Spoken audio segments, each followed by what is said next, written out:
muito boa noite para você. O Entrevista Coletiva de hoje traz para o centro do debate o combate ao racismo e de todas as outras formas de discriminação. O Ministério Público aqui de Minas Gerais lançou recentemente um glossário antidiscriminatório. Está comigo aqui o promotor de justiça, Alender Barreto. Também estão ao meu lado o comentarista de política, Orion Teixeira, e o diretor de jornalismo da Band Minas, Murilo Rocha. Sejam todos muito bem-vindos. Promotor, o senhor também está à frente da coordenadoria, de combate ao racismo e outras formas de discriminação. Essa coordenadoria tem quanto tempo? Como é que ela tem funcionado?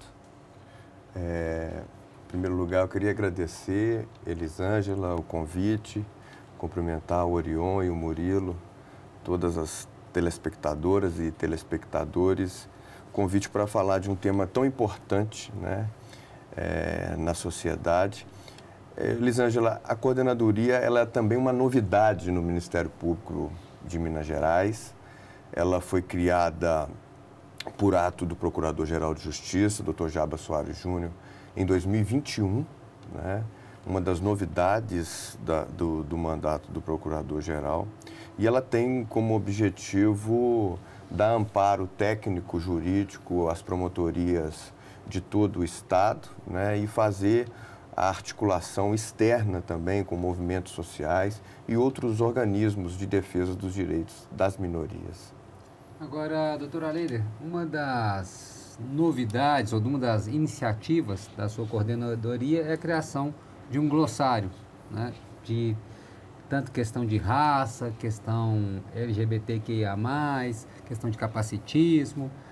Esse glossário é para o público geral ou é para os próprios promotores não cometerem, vamos dizer, impropriedades na hora de... Tanto na hora, de pensar, desde o pensar até o agir. Isso é para o público interno ou para o público externo? Muito boa a pergunta, Murilo.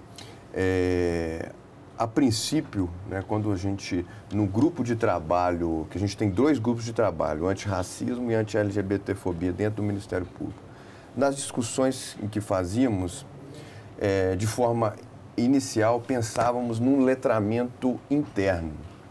Porém, quando fomos construir, a coordenadoria foi elaborar o glossário, nós identificamos a necessidade de uma facilitação da linguagem, extrair do debate acadêmico, dos movimentos sociais, dos ativistas, um sumo de um consenso, mas para facilitar o diálogo e se aproximar do outro, de uma linguagem respeitosa. De modo que o glossário foi elaborado para acesso a todas as pessoas, E ele inicialmente foi pensado no plano institucional, só que a nossa ideia é difundir essa cultura de respeito através da linguagem, E o glossário trabalha com isso, além de definir ideias e conceitos acerca das discriminações, utilizando a linguagem como uma forma de expressão de respeito com o outro. Deixa eu te perguntar dentro disso, antes de passar para o Orion. O senhor sofreu algum tipo de resistência interna a partir disso? Porque a gente sabe que esses preconceitos estão espalhados em toda a sociedade e acredito que no Ministério Público também. Eu passei o olho no glossário, achei super interessante, mas a gente sabe que algumas pessoas têm preguiça, acham bobagem, a famosa expressão mimimi. Entre os seus pares, você percebeu algum tipo de resistência também à criação? Não falo a sua pessoa, mas a esse movimento? Ô Murilo, a pergunta ela é muito pertinente, Porque quando estamos a falar de preconceitos e discriminações que ela formam a cultura, que ela faz parte da nossa formação, inclusive, enquanto sociedade, obviamente, as instituições são reflexo da sociedade. O Ministério Público, ele me deu um apoio no plano institucional, Porque, ao fim e ao cabo, a nossa missão, a missão lá descrita pelo Constituinte de 88, é a missão de promoção de cidadania, né?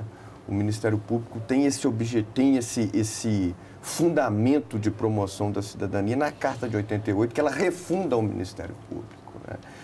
Eu vejo, Murilo, assim, a resistência, entendendo que os membros e membras do Ministério Público, eles têm essa perspectiva constitucional de trabalho em mente. Resistências foram, talvez, aí, esporádicas e isoladas, mas que não refletem o corpo institucional. Doutor Allende, a gente sabe que a grande dificuldade do combate ao racismo é essa ideia de a gente achar que não somos racistas, né? E às vezes a gente se pega cometendo esses hábitos, essas práticas, mesmo sabendo que é errado, que é criminoso. Por que a gente se equivoca tantas vezes e comete racismo e até estimula outras situações como essa? Perfeito, Orion. É porque nós, né, fomos formados sob o mito da democracia racial, né? Da miscigenação. Da miscigenação, dessa relação amistosa, né, dos povos, das raças, inclusive dos povos originários. Isso foi uma estratégia racista, né? Hoje se faz críticas duras, por exemplo, à formulação do Gilberto Freire, né, em Casa Grande Senzala, que foi ali, digamos, um dos nascedouros desse conceito que se espalhou pela sociedade de democracia racial. Mas, voltando ao ponto específico que você toca, a negação do racismo, ela é uma estratégia do racismo, né? E quando a gente reconhece o racismo, a gente fala que é o primeiro passo para o enfrentamento do racismo. E aí, Orion, é importante dizer, né, do lugar de fala, né? Todos têm lugar de fala no combate ao racismo, no combate à LGBTfobia, no combate ao capacitismo, enfim, ao machismo. Por quê? O lugar de fala, ele foi deturpado nos últimos tempos e tem que ser marcado isso. O lugar de fala, ele não diz respeito a um interdito da fala, a uma proibição da fala. O lugar de fala diz respeito ao local. Todos podem falar sobre racismo, inclusive pessoas brancas, porém, na condição de herdeira e de legatária de privilégios. Nós não podemos falar no lugar do negro e da negra. E o protagonismo é deles no enfrentamento ao racismo. Mas nós, pessoas brancas, temos o nosso lugar de fala, como herdeiros de uma situação, queiramos ou não. Isso não é consciente ou voluntário. Nós somos herdeiros de uma estrutura que nos privilegiou no plano cultural, no plano estético, no plano científico, no plano político e no plano econômico. E o glossário ajuda a reeducar. A reeducar. E o glossário, Orion, trabalha com temas como verbetes como esse. Democracia racial, lugar de fala, falando de branquitude, racismo reverso, povos e religiões de matriz africana que sofrem violência histórica no país e apagamento histórico, né? Demonização, inclusive. Nós enfrentamos esses temas, sabe? E de uma forma palatável, fácil, acessível. Trabalhamos, às vezes, com conceitos muito densos no plano acadêmico. Tentamos ali extrair os consensos mínimos, né? E de uma forma em que o leitor, no primeiro contato com o verbete da sua curiosidade, ele possa compreender a dinâmica daquela ideia e dali, se quiser e se tiver interesse, fazer uma pesquisa mais aprofundada, que temos uma bibliografia também muito bacana. Promotora, eu vou trazer aqui uma questão polêmica, mas que ela precisa ser abordada, né? Justamente para esclarecimento de todos. O senhor disse, a negação do racismo estrutural é uma estratégia racista. A negação da diferença, né, da divisão sexual como diferença social, seria uma negação machista, uma negação do machismo? Por que eu disse isso? A Djamila Ribeiro, né, ela foi hostilizada num período por trazer essa temática à tona e foi considerada transfóbica, porque ela trouxe à tona que o marcador sexual é diferente do marcador do gênero. Então, o apagamento das diferenças sexuais traria uma perda muito grande para as lutas feministas, para as lutas das mulheres. Então, há um embate de pautas. Como é que o Ministério Público hoje trata essa questão, né? Acolhendo os povos, as populações trans, feministas, LGBTQIA+, né? Todos juntos. Elisângela, eu queria dizer que eventual polêmica em torno do feminismo e do movimento de pessoas trans e travestis é uma falsa polêmica, digamos assim, né? As mulheres trans, elas têm um papel importantíssimo na luta de gênero, né? A questão, eu vejo, da diferença sexual no debate acadêmico hoje, ela significa um atraso, né? A questão é do gênero, né? A forma em que você se enxerga no mundo, a forma em que você é lido no mundo, a forma em que a sua subjetividade é construída diante do mundo. Isso é gênero, isso não é sexo. Isso não diz respeito a uma questão, a uma designação biológica. Isso é política, é construção do ser no mundo, né? E a construção do ser no mundo diz respeito a gênero. Então, as mulheres trans, as pessoas trans, as transvestis, elas têm um papel, ao meu ver, importantíssimo na luta feminista. Doutor, para além dessas ações preventivas, de letramento, o que o senhor pode falar assim, de ações, vamos dizer, efetivas que a coordenadoria já realizou nesses campos aí, seja do racismo, seja das questões transfóbicas, enfim, já houve ações concretas do Ministério Público nesse sentido, da sua coordenadoria? Sim, Murilo, nós atuamos para além da formação interna, né, do letramento interno, nós somos órgãos de apoio às promotoras e os promotores do Estado. Então, nós atuamos em diversas frentes, né, tanto no combate à LGBTfobia, quanto no combate ao racismo, conduzindo inquéritos policiais, oferecendo ações penais e no campo, por exemplo, de garantia do livre exercício da atividade parlamentar, né, um caso específico do interior de Minas, de uma pessoa trans, em que nós trabalhamos nesse sentido, e além das responsabilizações, né, no campo civil e no campo criminal, né. Eu, obviamente, não utilizaria aqui os nomes, né, obviamente, mas casos de racismo e homotransfobia por todo o Estado, que nós temos atuado aí de forma muito forte nessa questão. Bom, nós vamos fazer um breve intervalo, promotor. A gente volta daqui a pouquinho com outros temas aqui relacionados ao combate à discriminação. Até já.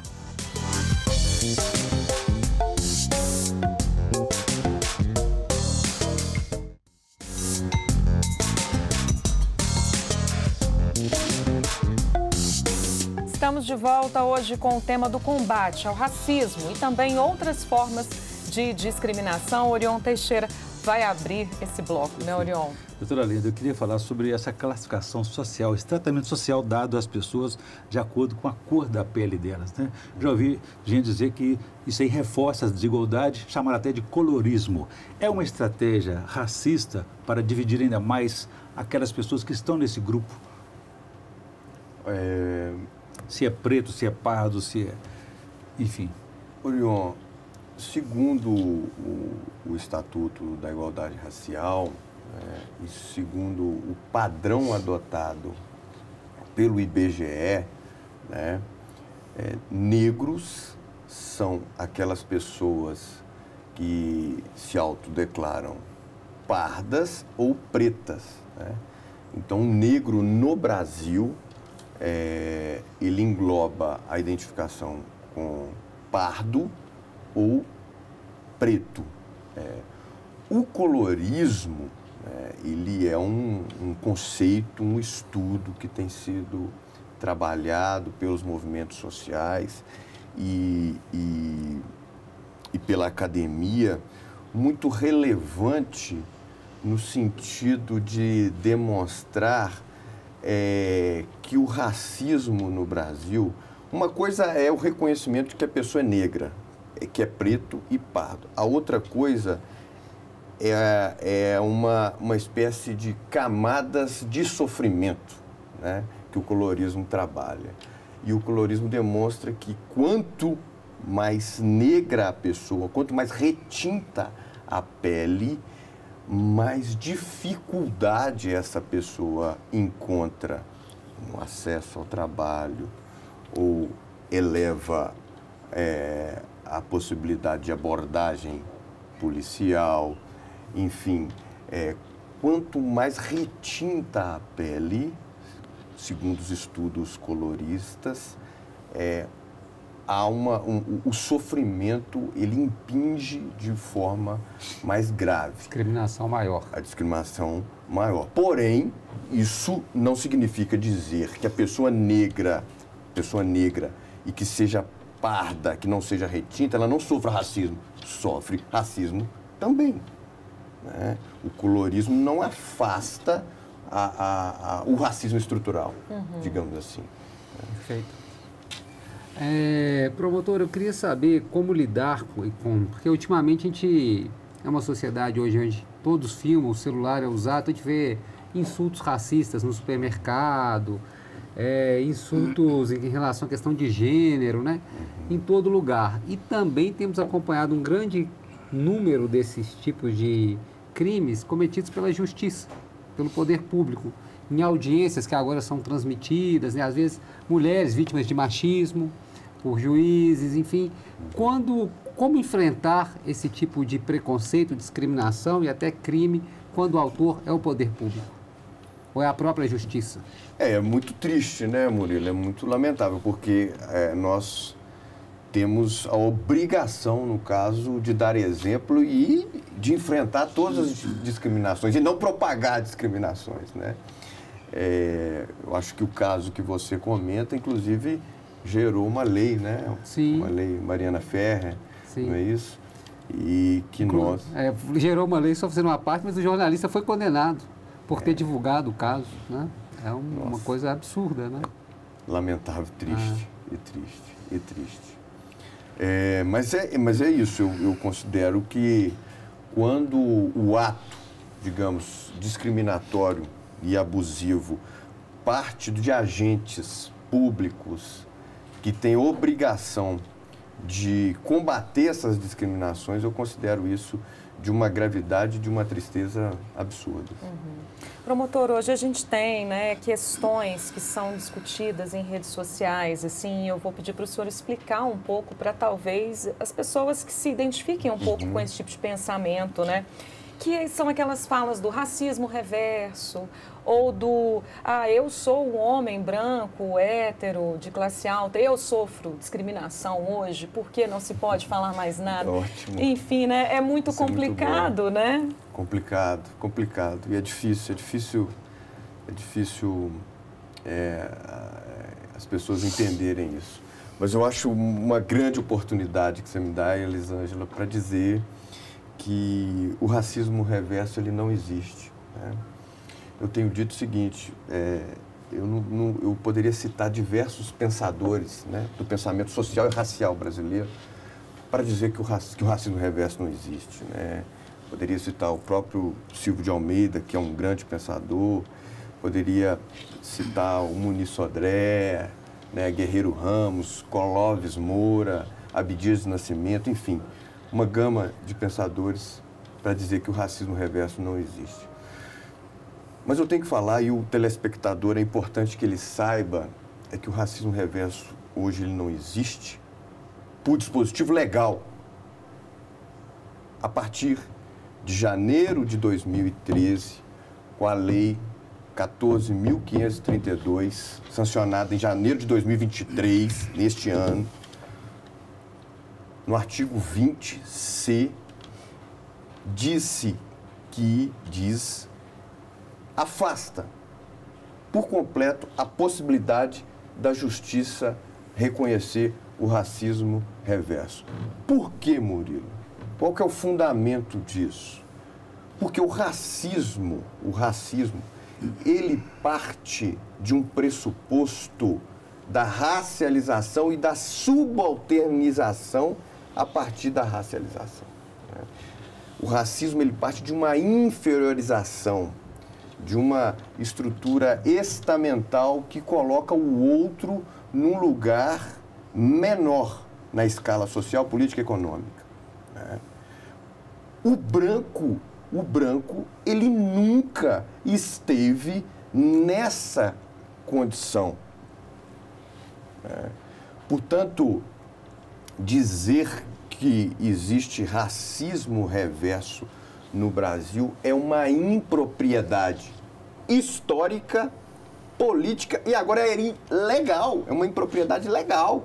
Que é uma violência também, se isso, é uma violência, mas é importante dizer, né, porque pode surgir essa questão, mas então as pessoas brancas não estão guarnecidas pela lei? Lógico que estão, obviamente que estão, né? Se eu for ofendido, eu como pessoa branca, na minha honra, se eu for ofendido por alguma característica física minha, pessoal, enfim, ou moral, eu tenho os meios para agir. Está lá o crime de injúria, simples, difamação, calúnia, que protegem as pessoas brancas também.